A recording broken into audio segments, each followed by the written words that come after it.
இந்த மகன் உங்கள் மகன் ஒருவனை தவிர இந்த நாட்டில் என் மலை பூமி தாயின் மார்பதை அறுக்காதே என்று எவனாவது பேசுறான்? அவர் பேச மாட்டான்.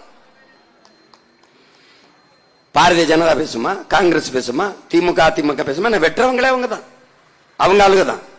போய் பாரு, கிருஷ்ணகிரியில தருமபுரியில மலைன்னு ஒண்ணு இருக்கான்னு. யாருக்கு போகுது? கர்நாடகாவுக்கு போகுது. போய் பாரு, கன்னியாகுமரியில மலைன்னு ஒண்ணு இருக்குதான்னு. இருக்குதா? யாருக்கு போகுது? கேரளாவுக்கு போகுது. அங்கெல்லாம் மலை இருக்கா? இருக்கு. ஏன் வெட்டல? வெட்டல ஏன்? அவன் பெத்தவனே அப்பனா இருக்கான்டா, நமக்கு மத்தவனே ரொம்ப நாள் அப்பனா இருக்கான்டா. அதான்டா பிரச்சனை. அது அவன் மண், அவன் நிலம், அவன் மலை, அவன் காடு, காப்பாற்றான். இது அவன் தாய் நிலமா? இல்லை. என் தாயின் மாற அறுத்தான, தாலி அறுத்தான அவன். குடிக்க வச்சு பல லட்சக்கணக்கான ஆத்தால நம்ம அக்கா தங்கச்சி தாலி எடுத்திருக்கான. இவனுக்கு ஓட்டு போட்டுக்கிறியா நீ?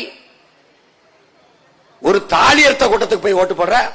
தமிழ் இந்தியாவிலே அதிக விதவைகளை கொண்ட மாநிலம் தமிழ்நாடுங்கிறான். இதுல உனக்கு பெருமையா இருக்கா? 15 ஆண்டுகளா போராடுறேன் உங்க மகன்.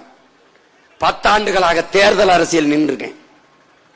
தோற்று தோற்று தோற்று தோற்று 4 முறை பொது தேர்தலில் தோற்று 5வது முறையும் தனித்து களத்திலே நிற்கிறேன் என்றால் நம்பிக்கை. நம்பிக்கை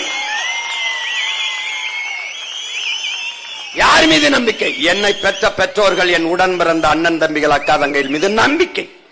உன்னை ஒருவனாலும் தோற்கடிக்க முடியாது, உன் நம்பிக்கையில் நீ தோற்கிறவர் என்கிறான் மாவீரன் சுபாஷ் சந்திர போஸ். நல்லவர்கள் கூட தோற்றதாக செய்தி உண்டு, நம்பிக்கை கொண்டவர்கள் தோற்றதாக வரலாற்றிலே செய்திலே என்கிறான் என்னுயிர் தலைவன் மேதகுவே பிரபாகரன் அவர்கள். அந்த நம்பிக்கையில் உங்கள் மகன் நிற்கிறேன்.